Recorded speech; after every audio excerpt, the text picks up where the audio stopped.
Ito, alright, mega love shout out, Maps. Ito, pag-usapan naman natin itong may planong lilipat nga ba itong si Joel Villanueva na ba ang tinutukoy ni Bam Aquino? Nalilipat na pang 13 sa grupo. Tingnan nga natin. Again, sa mga bagong pasok, shoutout sa inyo. Huwag kalimutan mag-like and subscribe, Mapsat. Okay, pasok.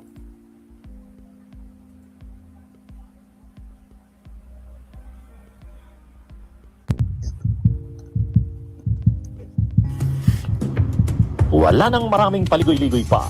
Diretso sa punto na. Maiksi lang ang komentaryo, pero diretso sa punto. Maraming kuro-kuro. May tiwali, may totoo. Dito, sa puntong diretso tayo. Punto, diretso. Kumakalat itong picture na ito. Hindi lang ito sa social media. Philippine Star ang nagkalat ng ano na yan, yung picture na yan. Sila Senate President Pro Tempore Win Gatchalian at saka si Majority Floor Leader Mig Zubiri. Nako, pag may ganyang klaseng picture na lumalabas, nagpapahiwatig na yan. Lalo na, nako po, Diyos ko po, Ruti. Si Win Gatchalian na yan, no? At saka si Majority Leader. Nako po.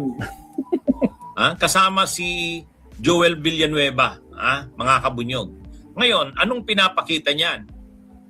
Ang pinapakita niyan, may title na ang mayroong caption ang ang Philippine Star. 13th Senator jumping to Gatchalian block. O yan maugong ang balibalita na mabubuo na sa 13 yung Gatchalian block ng mga senador. Oh.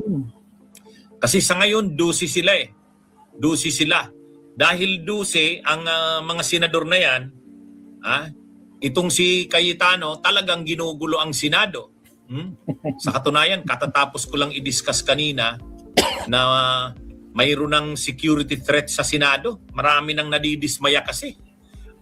Marami nang nadidismaya kahit ang mga kasundaluhan natin nadidismaya na.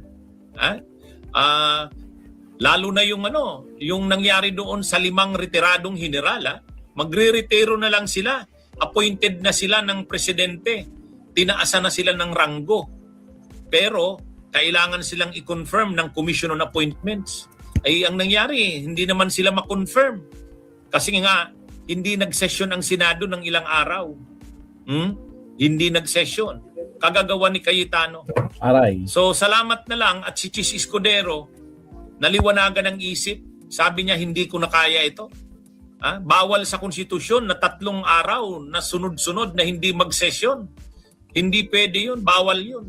Kaya nung 4 araw na, lumipat na siya ng grupo, umalis na siya kay Cayetano, hindi niya na kaya. Ngayon, mukhang itong si Joel Villanueva naliliwanagan na rin, naliliwanagan na rin, kasi siguro yung rason na katulad ng kay Chis Escudero, naguguluhan na rin siya sa ginagawa ni Cayetano.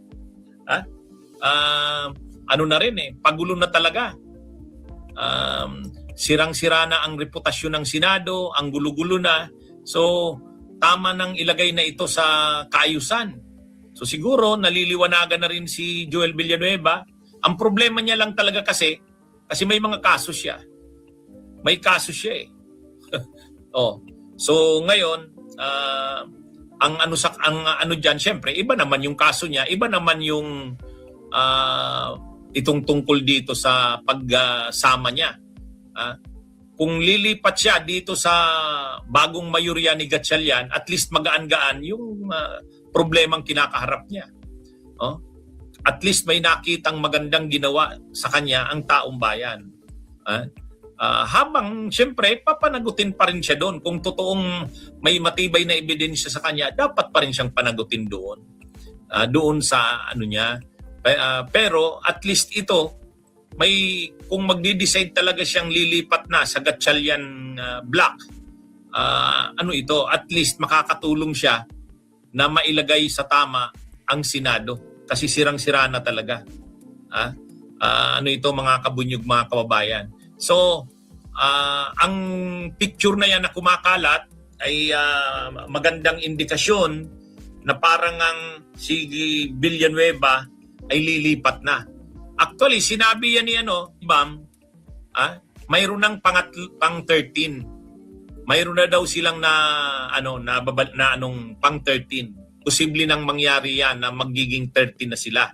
Bagamat hindi pinangalanan ni Senador Bam Aquino, pero itong picture na ito ni Win Gatchalian at saka ni Mig Zubiri, sa ngayon kasi sila yung mga pinakamatataas na opisyal ng Senado.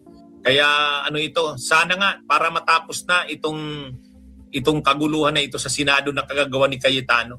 Kasi itong si Cayetano, lagi ang inaano niya talaga, hanggat hindi daw nagiging 13, itong mga mayorya na kagrupo ni Gatchalian, hindi siya titigil. Imaginin nyo yan mga kabunyog. Imaginin nyo yan na mangyayari ang ganyan, nangyayari ang ginagawa na yan ni Cayetano. To the point na may mga banta na sa Senado kasi napuprostrate na. Sabi nga ni AFP Chief of Staff Bronner, nakikita daw nila ng mga kasundaluhan ang kaganapan, ang mga nangyayari. Hindi naman daw sila bulag, hindi sila bingi sa mga nangyayari. Sabi rin ni Senador Ping Lacson, kumpirmado na ang frustration ng AFP ay hanggang sa battalion level na at sa mga regional commands. Kaya ito mga kabunyog, itong sitwasyon na yan. At may intel report na ang NBI na may security threat na talaga sa Senado. Kaya nga ngayon, naka-heightened security alert na ang Senado. At panahon na para mapahupa naman ang tensyon na yan. Kasi grabe na, magulo na. Lalo na sa susunod na araw, June 18, mayroong pre-trial conference sa impeachment ni Sara. Nagpadala na ng notice, usulat si Win Gatchalian, kila Sara Duterte at sa prosecution. O ngayon, malamang guguluhin na naman yan ni Cayetano. Magsasabi na naman siya na siya ang lehitimo at dapat maging presiding officer sa impeachment ni Sara. O syempre gagamitin na naman yan nila Sara na dahilan na ang kinikilala nila na presiding officer ng Senado sa impeachment court o trial ay si Cayetano. Lalong magugulo. Kaya mga kabunyog, mga kababayan, at least mabubuo na yung 13. Kapag nangyari yan, at least matatahimik na ang Senado. Kasi talagang dismayado na ang taong bayan. Lalo pa yung nangyari na yan sa Mindanao. Nagkaroon na nga ng malakas na lindol sa Mindanao. Grabe yung pinsala. Tapos ganyan pa ang ginagawa nitong grupo nila Cayetano. Pag lumipat si Villanueva, madadagdagan ang grupo ng mayorya, magiging 30 na sila. Wala nang rason si Cayetano para hindi niya kilalanin ang mayorya na yan. Yan mga kabunyog, mga kababayan. Magandang araw po sa inyong lahat. Mabuhay po tayo. Alright, salamat Attorney Enzo. Punta naman natin si Attorney Claire, mga absat, yung sino tong mapapa-aresto daw itong mga 18 marites, mga absat. Pakinggan muna natin si Attorney. Okay, countdown muna tayo. Here we go.